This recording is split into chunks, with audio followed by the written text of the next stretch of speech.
ஒரு காலத்துல மனுஷ மனசு ரொம்ப பாரமா இருந்துச்சு. ஆசை, கோபம், தவறான எண்ணங்கள் அவங்கள உள்ளுக்குள்ளேயே சாப்பிட்டுக்கிட்டு இருந்துச்சு.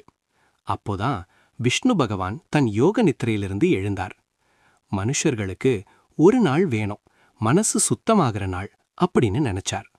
அந்த நிமிஷம் அவரோட தெய்வீக ஒளியிலிருந்து ஒரு சக்தி பிறந்துச்சு. அவங்க தான் ஏகாதசி தேவி. ஏகாதசி தேவி சொன்னாங்க, இந்த நாள்ல யார் தன்னோட ஆசைகளை அடக்கி மனசை அமைதியா வச்சு விஷ்ணுவை நினைச்சு விரதம் இருப்பாங்களோ அவங்க பாவம் கரையும், மனசு லேசாகும். அப்போ விஷ்ணு பகவான் அருள் பண்ணினார். ஏகாதசி நாள்ல உடலை மட்டும் இல்ல, மனசையும் விரதம் வைக்கிறவங்களுக்கு என்னோட அருள் எப்பவும் இருக்கும். அந்த நாள்ல இருந்து தான் ஏகாதசி. சாப்பாடு விலகிற நாள் இல்ல, கெட்ட எண்ணங்கள் விலகிற நாள். யாரெல்லாம் ஏகாதசி விரதம் இருப்பீங்கன்னு கமெண்ட்ல சொல்லுங்க.